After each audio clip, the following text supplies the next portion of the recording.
Bonsoir à tous, bienvenue. En voiture ou à pied, circuler librement à Djamé Mirador est un véritable parcours de combattants. La cause, les chauffeurs de Baka, avec une fois de plus leur grand incivisme. Ces conducteurs de minicar créent des embouteillages monstres et stationnent partout.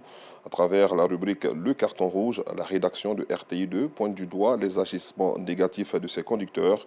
Rendez-vous donc tout à l'heure dans la grande édition.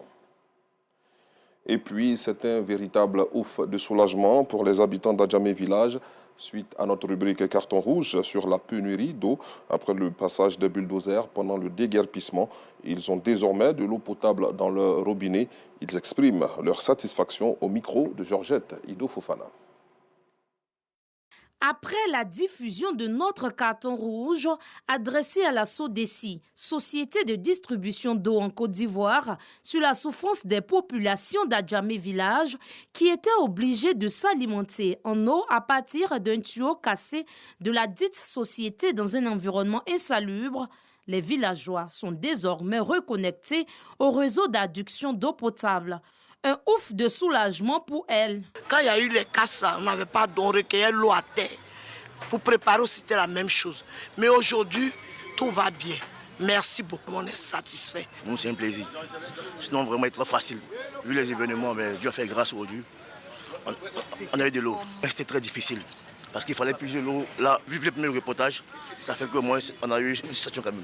Aujourd'hui, l'eau coule dans presque tous les ménages. Dorcas, à l'instar des autres riverains, a subi également les conséquences de la pénurie. Voir de l'eau, source de vie dans toutes ces cuvettes, un miracle selon elle. On a souffert, mais la situation, Dieu nous a écoutés, exaucés. Les compteurs sont placés, l'eau dans les compteurs. La pression de l'eau est forte. Aujourd'hui même, ils sont venus faire les travaux pour pouvoir placer les tuyaux dans les différents compteurs. Aujourd'hui même, j'ai envoyé un homme de SODECI pour placer mon tuyau, pour m'alimenter. Pour la ferry, environ une vingtaine de... Et toujours dans notre pays, nous sommes au début de la saison des mangues, une période assez rentable pour les commerçants de ce fruit tant prisé des populations. Ce sont plus d'une dizaine de tonnes qui sont déchargées chaque jour au marché de mangue d'Atekoubé. À ce jour, le marché se porte bien, nous dit notre reporter Georgette Ido Fofana, dont l'élément vous sera proposé à 19h30. Direction Cocody, où l'exposition intitulée Femmes osées a fermé ses rideaux le vendredi dernier, initiée par le label musical Sony Entertainment Africa et la fondation Fatou Sila. Cette rencontre avait pour but de mettre en valeur l'art féminin et la culture africaine. Une cérémonie soldée par une vente aux enchères. Le compte-rendu de Assita Diarra et Kader Batil tout à l'heure dans la grande édition. Une information triste pour terminer ce flash.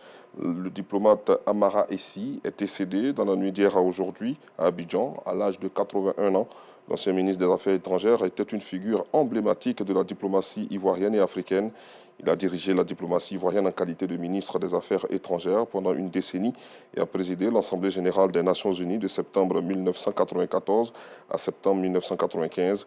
Proche du premier président Félix Houphouët-Boigny, Feu Essi Amara a également servi au poste de secrétaire général de l'Organisation de l'Unité africaine, ex-OUA, en 2001. Je vous retrouve à 19h30.